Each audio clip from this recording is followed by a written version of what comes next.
안녕하세요. 흥답하라! 오늘도 돌아온 흥답입니다. 일요일이니까 도서 리뷰를 해볼 거예요. 네, 오늘은 무슨 책을 리뷰할 거냐라고 하시면 짜잔! 오영 팀장님의 위기의 역사입니다. 총 목차는 4개로 이제 구분되어서 이제 설명하고 있어요. 첫 번째, 1997년에 IMF, 한국의 외환이 부족해서 일어난 외환 위기 사태고요. 두 번째는 2000년도에 있던 닷컴 버블, 주식들이 다 평가였던 닷컴 버블이었고, 이때는 닷컴만 만든다라고 하면 엄청난 폭등이 있었고, 실제 영화 작전이라는 고 박용화 씨가 나왔던 참 재미나게 본 주식 영화에도 자세히 설명이 되어 있죠. 세 번째는 2008년 글로벌 금융위기 서브프라임 때문에 전 세계가 휘청했었던 위기를 넣고, 마지막으로 2020년 코로나19와 40년 전부터 있었던 인플레이션에 대해서 설명하고 있습니다. 제가 이 책을 읽게 된 계기는 이 오건영 팀장님을 알았기 때문이겠죠? 오건영 팀장님은 본인의 카페에서 매주 혹은 2, 3일에 한 번씩 아니면 매일 FOMC나 금리 결정일 때나 회의다, 잭슨홀 미팅이다 라고 했었을 때 본인의 인사이트를 공유하고 있습니다. 그리고 3프로TV나 이런 매체 아니면은 유튜브에 경제, 환율, 채권과 관련해서 이런 정보를 주시고 계신데요. 그 정보를 주시다가 이 책으로는 기승전결의 완벽한 순서로 이제 알려주고 있습니다. 이 책의 강점이 무엇인가 라고 했었을 때는 책은 참 재미나게 보는 이유 하나가 기사를 직접 넣었어요. 그러니까 전에 말했듯이 베어마켓이라는 책을 보면은 각 위기 상황에서 침체장 바닥에서 사람들의 심리를 어떻게 읽을 것인가를 그때 당시에 나왔던 뉴스 기사를 첨부해서 참 재미나게 봤는데 이 책도 역시 그렇게 보이고요. 잠깐만 설명드리면 중간중간에 이렇게 만화가 있는 부분이 있고 이 책도 기사와 만화 때문에 정말 참 쉽게 쓰여진 책입니다. 그리고 저는 맨 처음에 이 책 때문에 알게 됐어요. 저는 코인하고 부동산에 되게 관심이 많잖아요. 근데 어떻게 하면 내가 미래를 알아볼 수 있을까 때문에 사주팔자나 아니면은 이제 부동산 저점, 주기 이런 걸 공부하는데 코인은 제 생각에 전문가는 없지만 지금 창업하고자 하는 창업을 코인에 대해서 재단을 만든다거나 아니면 코인에 대해서 제대로 이해를 하고 그거를 응용시키는 사람들이 코인을 만드는 사람이라고. 그런데 기존에 이 돈이 끌고 있는 판에서 워렌 버핏 할아버지처럼 아주 유명한 사람들은 이 돈이 움직이는 법칙을 이해했다라고 하는 거예요. 그게 바로 환율과 금리였고 그거에 대해서 처음으로 개념에 대해서 정통하게 쉽게 쓰여진 책으로 제가 이 책으로 공부하게 되었습니다. 이 책을 읽게 된 계기는 코로나 때문에 제 일이 점점 줄어들기 시작했었을 때, 그리고 그것 때문에 참 그 시간 동안에 참 코인도 그렇고 이 환율 금리 때문에 공부를 엄청 재밌고 쉽게 했던 것 같아요. 맨 처음에 입문했을 때 이 개념이 너무 어렵다 보면은 공부하기가 싫어지는 게 있는데 어떤 사람이 보더라도 너무 쉽고 재밌고 일목요연하게 설명이 되어 있다 보니까 제가 혼자서 독학으로 공부하기엔 너무 좋았습니다. 그리고 이제 두 번째 읽은 책은 이 책이에요. 이것도 이때 나왔을 땐 신간이었는데 부가 시나리오가 있어서 이제 그 법칙대로 가게 된다라고 했었을 때 4가지 시나리오가 있는데 참 4가지 정도를 좋아하시는 것 같아요. 오건영 팀장님이. 저희가 보면은 원자재 그리고 금리, 환율 이렇게 해서 경제가 어떻게 돌아가는지에 대한 설명을 했었다면 이번에는 위기 때마다 어떤 공통점과 차이점이 있었는지 4가지의 사례를 통해서 알아보자 라고 하는 걸로 쓰여 있습니다. 첫 번째로 이 책이 왜 좋게 쓰여졌는가 라고 하면은 이 4가지 구분 중에서 기존 책과 다른 점을 설명해야겠죠. 기존 책과 다른 점은 기존 책들은 IMF 시기 그 시기에만 집중이 되어 있는데 이 책은 IMF가 터졌다 그러면 시기 전과 후의 내용들을 담고 있다라고 하는 거죠. 그래서 어떤 이벤트가 있잖아요. 그럼 제가 항상 설명을 했을 때 예를 들어서 비트코인에 대해서 설명을 한다. 그러면 키프로스 금융사태 때문에 이게 오른 거예요 라고 하지만 이 책은 키프로스 사태가 왜 이루어졌는지 그리고 키프로스 금융사태가 벌어지고 나서 어떻게 됐는지 이 앞뒤를 설명하고 있다라고 하는 거죠. 그래서 굉장히 인상 깊었고 역시나 설명을 잘 하시는 분이기 때문에 글도 정말 잘 쓰여져 있습니다. 오건영 팀장님이 다른 유튜브 채널에서 나와서 이 책을 설명하면서 IMF 때나 아니면은 닷컴 버블이나 금융위기나 20분 동안에 짧게 설명한 영상들을 보면은 정말 누가 들어도 쉽게 그렇구나 라고 하는 설명을 들을 수 있지만 그것과 별개로 이 책을 읽으시면은 정말 깊게 와닿습니다. 눈을 감으면 눈을 감으면 상상이 펼쳐진 그 시대가 떠오르게 돼요. 그리고 그 시대에 내가 만약에 초딩 때였다, 중딩 때였다 라고 하는 그때 물가도 떠오르면서 아, 그랬었지. 아, 맞아, 그랬었지. 아, 이랬었구나. 이 전에는 이랬었고 끝나고 나서는 아, 맞아, 끝나고 나서는 그랬었어 라고 하는 거죠. 왜 이 위기가 벌어졌는지에 대한 원인은 나도 모르겠지만 벌어진 그 타이밍은 대충 이해가 되는 거죠. 임팩트가 있으니까. 그리고 나서 수습됐었을 때는 어떤 과정으로 수습이 됐는지 그런 부분에 대해서는 그 누구도 좀 맞추지 않았다. 저는 국내 도서보다는 이제 외국 도서를 참 좋아하는 편인데요. 이유는 금융 시스템이 굉장히 발달되어 있는 나라가 미국과 영국, 아시아에서도 홍콩 금융 허브라고 하잖아요. 금융 시스템 자체가 선진국들, 유럽이나 미국이 엄청 발달되어 있기 때문에 그 나라에서 있던 위기 시스템을 공부를 하면 당연히 한국에서 난다긴다는 사람들은 거기서 배우고 온 사람들이가 내가 조금이라도 키 맞추게 할 수 있지 않을까라고 하고 점점 인사이트가 깊어진다라는 거를 제 자신이 느끼고 있어요. 그래서 한국에서도 금융 위기가 왔다. 뭐 하지 마라. 하지만 오경영 팀장님 그렇게 설명하지 않죠. 다른 사람들과의 차이점이라고 하면은 그냥 그 현상에 집중하게 되고 그 현상을 분석하려고 합니다. 그리고 앞으로 어떻게 될지, 앞으로 어떻게 될까요? 라고 고민을 했을 때도 다른 사람들은 과거 이렇게 했었기 때문에 이렇게 될 것이다 라고 한다면 과거 이렇게 됐었기 때문에 이렇게 되지 않을까? 근데 그 상황마다 계속 상황이 변하고 있잖아요. 예를 들어서 고금리가 이렇게 길게 늘어날 것도 아무도 몰랐었고 빠르고 높이 올라갈 건 그 누구도 예상 못했는데 오건영 팀장님은 작년부터 그 예상을 했었고 작년부터 계속 맞아떨어지고 있다고 하는 거죠. 제가 이 환율이나 이런 금리를 알아볼 때 이제 기준으로 공부하게 되는 세 분이 있어요. 그 중에 한 분이 이 오건영 팀장님이십니다. 그래서 참 재미나게 보고 있고 지금 다른 분은 제가 기존 영상에서 말을 했었죠. 첫 번째는 경제 읽어주는 남자 김강석 교수님이에요. 그분의 책도 읽고 있는데 그 책은 입문서기 때문에 알고는 있지만 몰랐던 정보들을 하나하나 수집하는 내용이라면 요거는 위기의 전과 후를 서술해놨기 때문에 이런 책이 있었을까 과거에 하는 좋은 책입니다. 그래서 추천을 드리고요. 제가 몰랐던 점 4가지를 보면 IMF가 터졌을 때는 그냥 우리나라의 외환이 부족해서 터진 거 아니야? 환율이 800원 했다가 2,000원 터진 거 아니야? 제가 또 코인을 공부하잖아요. 코인을 공부하다 보면은 기술적인 분석인 차트 분석을 할 수밖에 없습니다.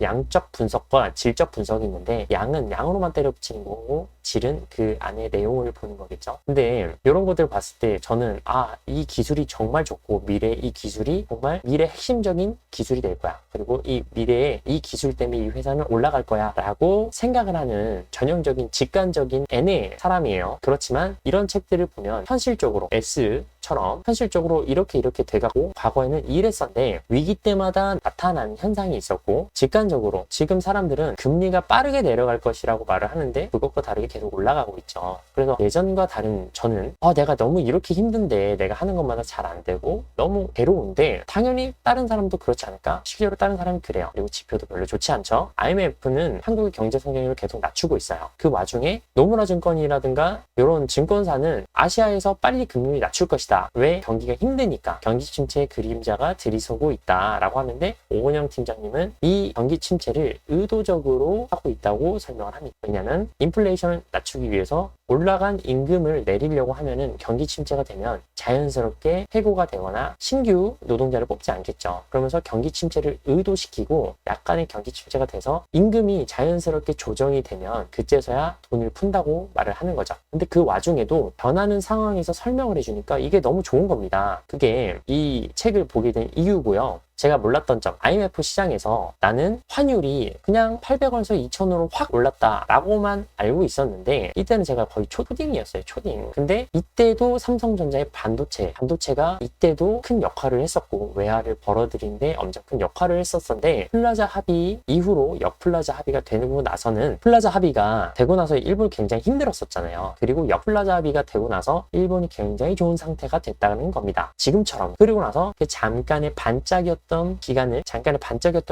지나고 나니까 한국이 살아나게 됐는데 어떤 이유로? 그거는 책에서 확인하세요. 그리고 2000년 닷컴 버블도 역시 마찬가지입니다. 저희는 빅테크가 최고야. 미래 기술적인 게 최고야. 제가 주식을 안 한다고 했죠. 근데 유튜브를 하다 보면은 내가 몰라도 2차 전지 그리고 AI 이 두 가지는 뭐 어마어마하게 사람들 관심을 받고 있어요. 그리고 제가 아시는 분은 양자 컴퓨터를 이제 계속 이게 정말 좋은데 어떻게 될 거냐라고 했을 때 비탈릭 부테린이 양자 컴퓨터가 나타나면 비트코인이든 이더리움이든 의미가 없다. 해킹이 되기 때문에 의미가 없는 거야 라고 우리가 말하는 신원증명도 의미가 없어 라고 하는 쇼츠가 있죠. 근데 그것처럼 과거에도 이 신기술이나 뭐 빅테크 주식이 최고라고 생각했는데 회복이 안 되니까 힘들어했다라는 사실을 여기서 알게 되는 거예요. 몰랐던 부분이죠. 근데 그거를 그때 당시에 나온 뉴스 기사와 이렇게 다 정리되어 있는 한 편의 책으로 내가 알게 되니까 너무 좋은 거죠. 이 책이 28,000원이에요. 제가 속상한 거는 여기 맨 처음 왔을 때 이거 보이세요? 이 찍혀갖고 새 책인데 찍혀갖고 와갖고 나 이벤트 당첨돼서 일찍 이 책을 신청해서 봤는데 속상한 거죠. 나는 책에 대한 소장에 대한 욕심도 있는데 왜 이렇게 이 책이 이렇게 망가져서 왔을까라고 했는데 이게 중요한 게 아니다. 내가 28,000원에 도서 비용을 내고 있지만 공 3개를 더 붙여서 그 돈을 더 벌어들이면 되는 거잖아요. 이 책의 내용을 머릿속에 빨리 집어넣자 라고 했는데 이 오건영 팀장님의 기본적인 책들은 최소한 3번 정독보다는 다독을 이제 추천드리는데요. 저는 정독보다 다독을 좋아해요. 이유는 제가 정독을 하고 아무리 메모를 한다고 하더라도 한번 본 다음에 읽지 않으면 까먹더라고요. 아무리 좋은 내용도.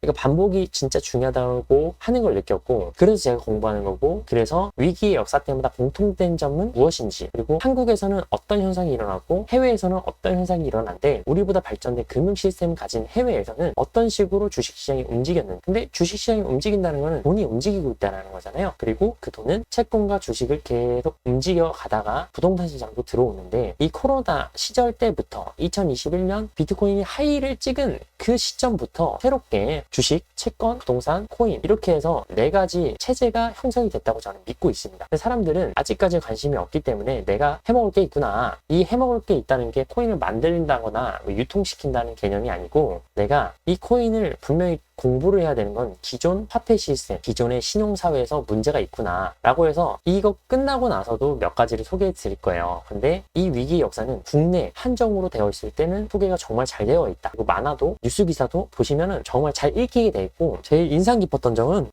뉴스 기사를 보면은 이렇게 중요한 부분에 밑줄이 쳐져 있어요. 맨 처음에 오류인가 보다가 뒤에까지 다 보게 되니까 뉴스 기사마다 형광펜으로 이렇게 보이시죠?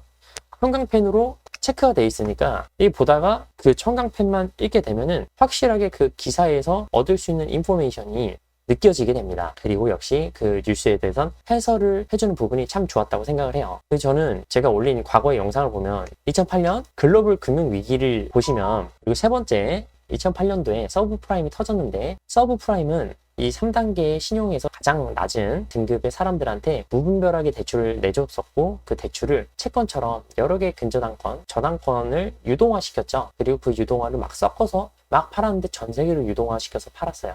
그 중에 한국도 있었고 그래서 전 세계로 글로벌 금융위기가 퍼져나갔다라고 하는 것만 알았는데 그 전에 내용을 또 쓰셨으니까 이런 거죠. 그래서 이 책을 볼 때마다 느끼는 게 내가 집중적으로 공부한 게 2008년도 서브프라임 사태였는데 제 유튜브 영상 보면은 왜 터졌는지 설명해놨잖아요. 금융 구조를 설명해놨고 2008년도 글로벌 금융위기에 대해서는 긍답의 금융사태를 한번 확인해보세요. 그리고 이 2008년도 서브프라임 공부를 하고 IMF 공부를 했는데 이 두 개의 차이는 IMF는 국내 외환이 없어서 벌어진 거고 2008년도는 미국에서 일이 터지니까 벌어진 거예요. 미국이 터지니까 우리나라도 그냥 영향을 받은 거예요. 그러니까 우리나라는 숙명 같은 운명을 가지고 있죠. 원자재는 안 나고 인구는 지금 줄고 있지만 현재 인구는 있고 원자재가 많이 안 나니까 원자재가 나는 나라에서 수입을 해와서 가공을 시킨 다음에 하는 중간에 마진을 먹는 나라예요. 그죠? 그러니까 원자재 나라가 좀 힘들다라고 하면 바로 타격을 입죠. 근데 수출이 안 된다. 바로 타격을 입는 거예요. 이게 숙명 같은 거예요. 또 최근에 이제 역사를 설명하는 유튜버들 2분이 있는데 너무 재밌더라고요. 그 지정학적인 이유 때문에 우리가 이런 위기의 역사 때에도 계속 넘어갔었다라고 하는 것도 있지만 다시 책 내용으로 돌아와서 이 글로벌 금융 위기 때 전과 후에 어떻게 해결됐는지 그래서 제가 2008년도 글로벌 금융 위기가 터지고 나서 한 4년 정도 2012년 정도에 워렌 버핏이 그때 미국 정부로부터 엄청난 혜택을 받고 투자를 해요. 워렌 버핏은 5조 원을 투자하게 됩니다. 시장의 구원 투수로 말이죠. 근데 이 2011년도, 2012년도에 이 1년 동안, 딱 1년 동안 워렌 버핏이 벌어들인 거는 거의 100%에 육박합니다. 그리고 미국 정부가 벌어들인 게 26%예요. 한 해 수익률이요. 그러면은 26%가 안 나왔었다 하면 바보가 되는 거죠. 차라리 정부한테 맡겼으면 되는 수익률인데 그걸 못 벌었다고 하는 뜻이잖아요. 계속 공부하다 보면은 워렌 버핏이라는 이제 할아버지는 위기 때마다 저평가된 가치 있는 주식을 매입을 했던 거죠. 그거는 어떻게 정보를 알 수 있을까요? 바로 이런 위기의 역사 때마다 어떤 것들로 이루어져서 어떤 현상이 일어나는지 라는 공부를 하시면 알 수 있다는 거예요. 그래서 네 번째, 2020년도 코로나19 사태에서 인플레이션이 있다는 거는 과거에 인플레이션이 엄청나게 치솟았고 그 이후로 그걸 잡기 위해서 디플레이션이 왔는데 문제는 동시에 발생이 되니까 스태그플레이션이 왔었죠. 그리고 그때를 책으로 봤는데 주식시장이 뭐 20년 빠꾸되든가 30년 빠꾸되든가 주식시장의 그 저희가 코스피 지수라고 말하는 게 있잖아요. 지금은 2,500 왔다 갔다 하는데 요게 제가 처음 주식을 했었던 2009년도예요. 2009년도에는 이게 1800, 1900에서 1500으로 떨어졌었을 때예요. 그러니까 엄청 과거로 밀리는 현상이죠. 그때 왜 제가 주식을 하게 됐냐면 군대에 안에 있었기 때문에 내가 휴가 나와서 사고 팔고를 했기 때문에 그때는 사고 싶어도 못 샀던 그런 환경이 있었는데 이 코로나 때부터는 우리가 다 알고 있는 거잖아. 2019년 10월에 우한에서 폐렴 때문에 크게 퍼진다. 근데 2020년도 2월부터 4월까지 마스크 대란이 일어나요. 그리고 2021년도에는 코인이 미친 듯이 하이를 찍게 되죠. 모든 사람들이 비트코인 1억 간다고 했는데 결국에 안 갔어요. 그리고 나서 지금은 후폭풍이 엄청 센데 돈이 안 도는 현상이 있는 거예요. 한국만 그런 게 아니라 해외도 안 돈. 그리고 한국에 있는 부동산보다 해외에 있는 부동산이 상승률이 엄청 컸어요. 주식과 부동산, 코인이 엄청 올랐다가 지금 버블이 꺼져 있는 상태잖아요. 그래프로 보면 다 이렇게 올라다가 거의 이 상태예요. 이 상태에서 조금 올라가고 있는 게 지금 현재죠. 근데 어떤 사람은 데드캣 바운드다. 지금 내려가는데 한 번 더 올라간 거다. 제가 이 책들을 보게 된 이유 중에 하나를 더 말씀드리자면 이 위기의 역사를 쓴 오건영 팀장님이나 아니면 해외 특히 미국의 금융 시스템에 몸담았던 사람들이 낸 책을 읽어보게 되면은 하나같이 경고하고 있다라고 하는 거예요. 이거는 지금 버블 없애가는 과정. 버블은 꺼지게 돼 있고 아직 안 왔다라고 하나같이 입을 모아서 말을 하죠. 이 책에서 알 수 있는 거는 마지막으로 인플레이션이 힘들게 잡아놨어요. 그리고 골디락스라는 장기간의 안정적인 평화가 왔죠. 20년 정도. 그리고 인플레이션 처음 발생된 시기는 40년 전이라고 말을 합니다. 1980년대를 말을 하는 거예요. 그리고 저희는 이 볼포커라는 이 지금 돌아가신 연준 의장이었던 사람이 인플레이션 기준을 2%로 맞췄는데 그거는 다음에 볼포커가 쓴 회고록이 있어요. 그 책으로 설명을 따로 할 거고요. 해외는 더 많은 게 있지만 한국은 IMF 이전의 위기는 지금 현재와는 좀 맞지 않다. 왜냐면은 경제가 개방되고 농업화 시대에서 산업화 시대로 갔을 때 폭발적으로 돈을 유입시켜서 한국이 눈부신 발전한 거잖아요. 그 중에 첫 번째는 IMF 외환 위기였고, 두 번째 닷컴 버블이 있었고, 세 번째 2008년 글로벌 금융 위기가 있었는데 이때 왜 넘어갔냐? 이때 왜 넘어갔었냐? 라고 하면은 이명박 대통령이 그때 스와프를 많이 했습니다. 스와프라고 하면은 한국 돈과 일본 돈을 교환하는 거예요. 근데 그 교환하는 비율은 서로 양자 간에 합의를 하는 거고, 한국과 캐나다는 무제한으로 스와프를 하는 거죠. 이런 위기 때마다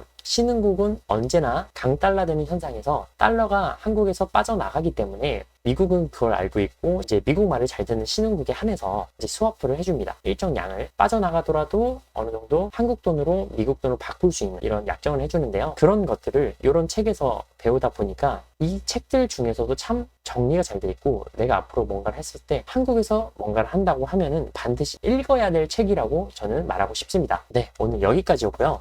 오늘은 기존에 말했던 거와는 좀 다르죠. 왜냐면은 이 책을 보시면은 4가지 위기 같은 경우는 저희가 다 기억을 하고 있잖아요. 근데 이 책에서 읽어진 기사, 앞뒤 설명 같은 경우는 이 책을 좀 보고 읽으셨으면 좋겠어요. 다들 28,000원의 값어치를 해야 되니까 유튜브에서 제가 많이 까놓지는 않을 거고요. 이 책의 구조, 원리, 장점, 읽게 된 이유에 대해서 설명을 했습니다. 네, 오늘 여기까지였고요. 도움이 되셨다면 좋아요와 구독을 함께 해주세요. 감사합니다. 다음에 또 만나요.